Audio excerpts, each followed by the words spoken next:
Hi, this is PC Roger. In this screencast, I want to talk about which Windows 7 version is right for you. Now, Windows 7 has just been released to manufacturing, won't be out yet until the fall, but here's what we think we know about it.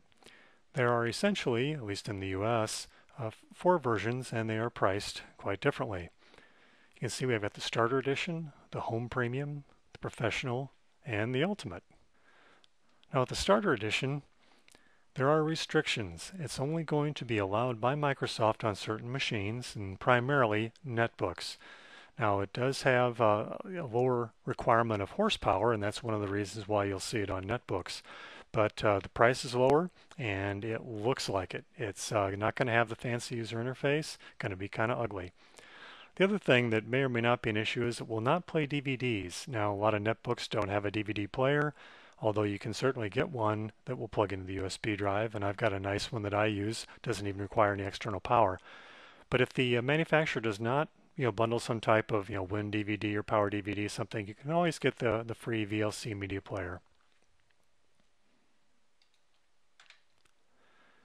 Now, Home Premium is probably going to be the most offered version. It's what you're going to see the most of. We've seen this from XP to Vista, and it's kind of going to be the same with Windows 7. It is a lower price than the professional version. However, in my opinion, and I work primarily in the office, home means home, and please do get the pro version for the office. One of the things that you'll find is that the things that home doesn't do, you say, yeah, I don't need that, and later on you find you do. If you can get the professional for just a couple bucks more, it might very well be worth it. And here on the next slide, we're going to talk about the difference. Home Premium cannot join a domain, which if you're not in a corporate environment or maybe have a small office, home office with a server, that might not be an issue for you. The built-in backup will not store data on a network drive. Now, if you've got a Windows Home server, you're already covered on that anyway, and maybe you're just using USB drives, that maybe isn't an issue. It might not be a big deal for you.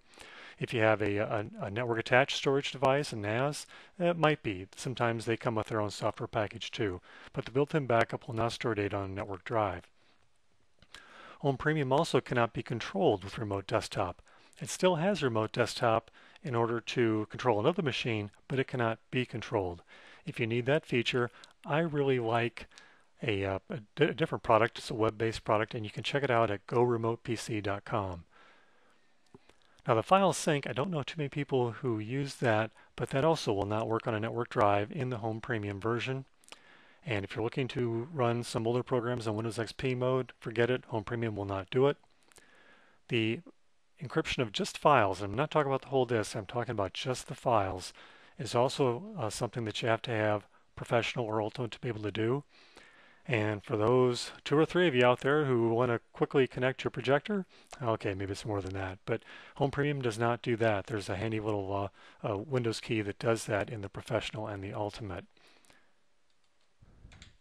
Now, the professional version is the choice of people who do not like limitations. I happen to be one of them. However, again, there may be a bit of a price difference here. There's certainly be some price. We don't know exactly what.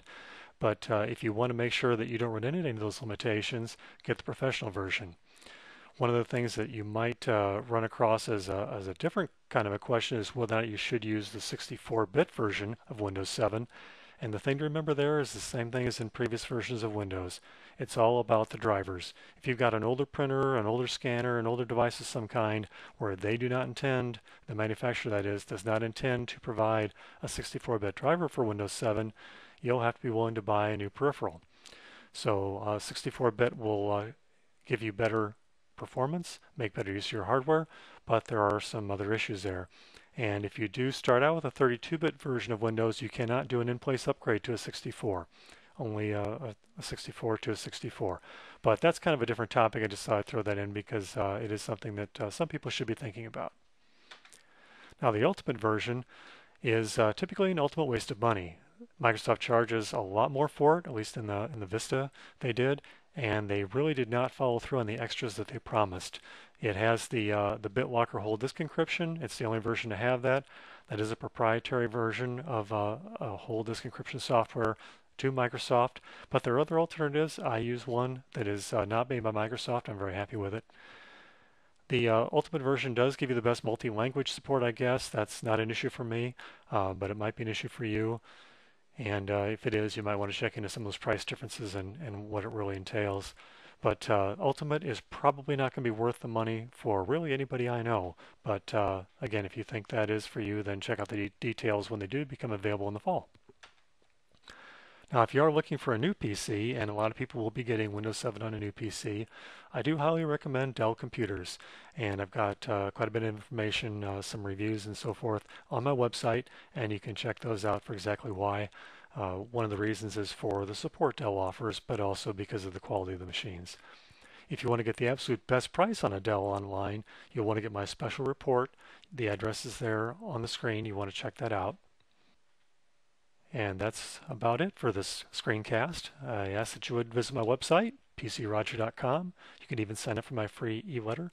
I send those out about once a week with some helpful tips and tricks. And as Windows 7 gets more into the mainstream here, I will be covering that in a lot more detail. Thanks for watching.